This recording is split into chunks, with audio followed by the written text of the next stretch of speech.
What's up, everybody, and welcome back to the aftermarket. I'm here on a beautiful sunny South Florida day to show you what my car looks like after installing M&S Performance's front lip, side skirts with cup, and rear spoiler, and to kind of go over some of the things that I ran into when installing this. I actually ended up having to bring it to a shop because I had some problems with the rear spoiler, so I wanted to go over that. Just for those that are interested, what I chose was their front lip option, which you can see here. Nice aggressive looking front lip, makes the car look a little bit lower, a lot more sporty. I also went with the side skirts. I didn't just do the side skirts though, you have an option to add these cups that you see right here, which I thought was a nice addition, and get a nice shot from there. What's cool about these is they are actually functional. They have a little cutout in the side, so as the air comes through there and gets trapped, it will go through. Thought that was pretty cool. And then I also went with their rear spoiler.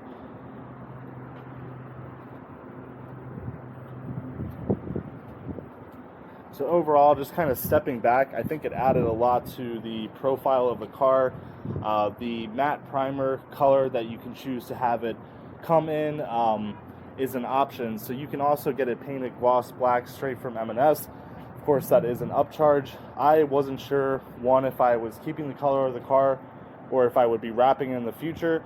And I also didn't think the gloss black would go with my stock sport wheels, which are more of a gray color. So just in terms of difficulty of install, I personally had to install the rear spoiler 2 different times. So part of the problem with this spoiler is the trunk line of the G70. So you can see right here, as the trunk comes over towards the tail lights, it has a natural bend to it.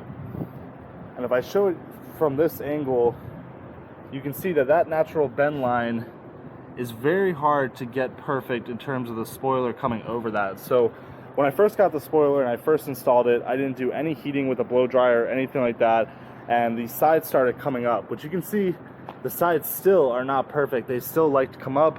The tape really doesn't like to hold it down. And that's after significant heating with a blow dryer, and then also having a shop kind of try to help me with the fit. And you can see it's still coming up a little bit on the end. So I think overall the fit of the rear spoiler is good, but that is something that you have to work with when it comes to this spoiler. It does seem to want to pull up on the sides. I've talked to M&S about this, and they're going to look into why that is. But overall, the fit is good. It looks really nice. It adds, like I said, just that little bit of aggressiveness to the back end that I think this car needed. And overall, I'm pretty satisfied with that. So just walking around the car, another issue that came up when I actually brought it to the shop for the side skirts is, for those of you that have this car, you might know, but right about here, right about there is where there's a very strange intersection of the body line that kind of goes in towards the rear door and then comes back across the line of the car. So that intersection makes it very difficult to find a good contact patch to stick the double-sided tape onto and then overall secure the side skirts. With the shop that I worked with, they were able to figure it out. The only issue that arose from that, they had to use a lot thicker tape in that area to make sure that it would stay stable. And as you can see some tape here coming out that I am actually going to have to tuck. Let me just get a close-up of that. That I'm going to have to kind of tuck in. And you can actually still see that it's not 100% stuck there. So obviously it's being secured by this, it's being secured by the rest of the piece. I'm not worried about it coming off, but it is lifting a little bit.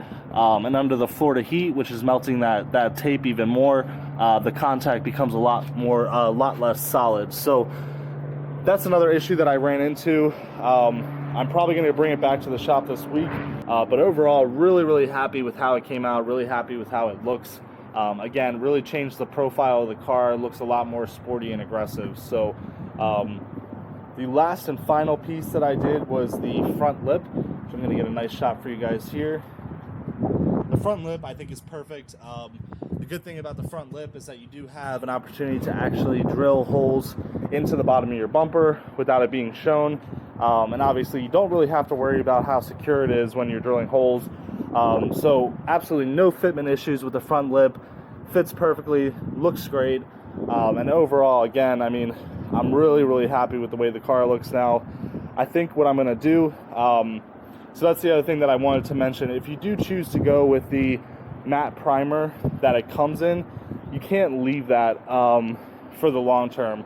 That matte primer is eventually going to crack or peel with road debris, things like that. You know, it's not cured paint.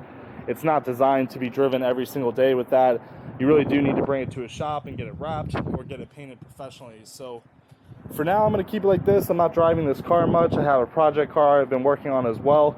So I'm not really going to be driving this car as much, and it stays out of the elements in the parking garage. So I should be good for now, but you are going to have to get it painted. So now let's talk about cost. I've talked about in previous videos, you know, my kind of 5 favorite mods for the G70, and I talked a little bit about the cost for them. So when you're budgeting to modify this car, if you're a performance-oriented guy like myself, when you look at the cost of something like side skirts and front lip and rear spoiler, you're probably looking at it and saying, well, for the same amount of money, I could get X amount of power. And that is pretty much true when it comes to these cars, especially when you're dealing with a stock twin-turbo engine.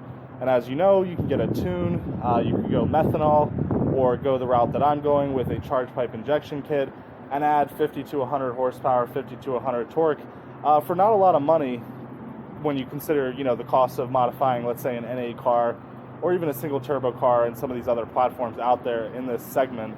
So just to get into costs, for the rear spoiler, you're looking at about $250. For the side skirts and cups, you're looking at about $900 for each side. $900 total, so $475 each.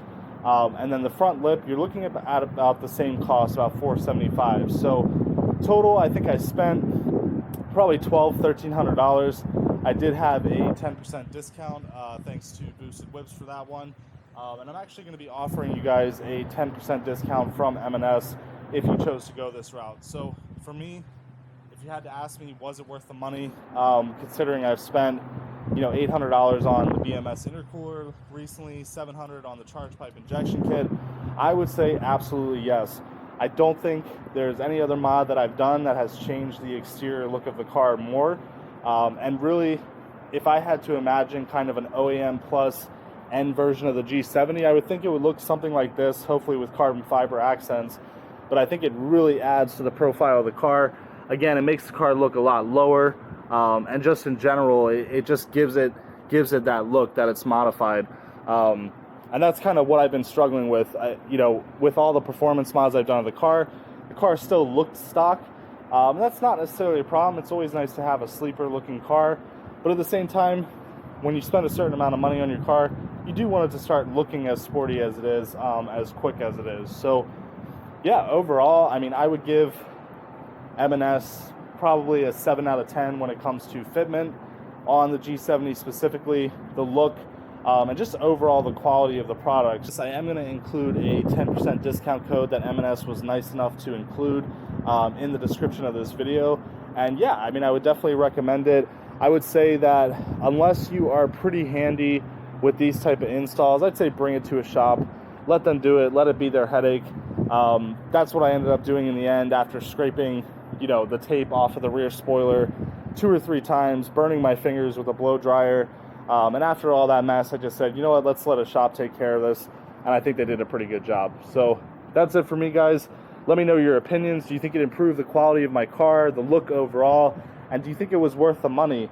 So I'm going to be following up with a video of the intercooler install from Burger Tuning, as well as the charge pipe injection kit, which will allow me to run some ethanol, some E85, and really turn the boost up a little bit and get this thing moving. Thanks again, guys. Talk to you soon.